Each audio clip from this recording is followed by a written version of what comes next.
नमस्कार, मैं नाज़मीन खान और आप देख रहे हैं SPN9 न्यूज। बिहार में मुंगेर सीट कौन जीतेगा? बिहार में मुंगेर सीट आखिरकार इस लड़ाई में किसे कौन उतारेगा?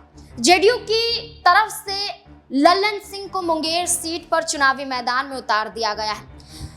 मुंगेर सीट पर लल्लन सिंह को उतारने के बाद नीलम देवी खामोश नजर आ रही है।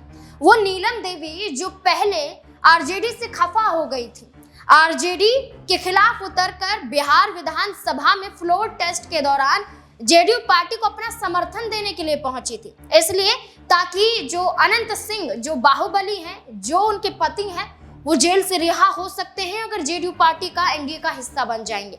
लेकिन जेडीयू पार्टी ने नीलम देवी को धोखा दे दिया। नीलम देवी जिस सीट की मांग कर रही थी कि मुंगेर सीट उन्हें ही मिलनी चाहिए और मुंगेर सीट उन्हें नहीं दिया गया तो वो कुछ भी कर सकती हैं, तो उस नीलम देवी को मुंगेर सीट जेडीयू पार्टी ने नहीं दी, क्योंकि जेडीयू पार्टी के खाते में जो 16 सीटें आई थी उसमें मुंगेर सीट भी आती है और मुंगेर सीट में लल्लन सिंह को टिकट फिर से दे दिया है। 2019 में जीत हासिल की थी यहाँ पर लल्लन सिंह ने, फिर से जेडीयू पार्टी ने लल्लन सिंह पर भरोसा जताया है, लेकिन नीलम देवी को टिकट नहीं दिया गया है। तो क्या नीलम देवी फिर से पाला बदलने पर मजबूर हो जाएंगी? क्या नीलम देवी आरजेडी की तरफ रुख करती हुई नजर आएंगी? क्या नीलम देवी क्या आरजेडी की तरफ रुख करते हुए किसी लोकसभा सीट से चुनाव लड़ेंगी?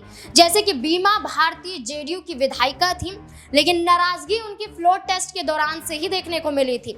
फ्लोर टेस्ट के दौरान से नाराजगी देखने को मिली। नाराजगी इस कदर बड़ी कि यहाँ पर जेडीयू पार्टी के कई विधायकों के इस्तीफा देने के बाद बीमा भारती ने भी इस्तीफा दे दिया, आरजेडी के साथ जुड़ गई और आरजेडी ने फौरन पूर्णिया से लोकसभा सीट बीमा भारती को दे दी और वो सड़कों पर उतरती हुई भी नजर आई। बीमा भारती चुनाव प्रचार करती हुई भी देखी गई और बीमा भारती टिकट मिलने के बाद लालू प्रसाद यादव के गुणगान गाती हुई भी दिखाई दी।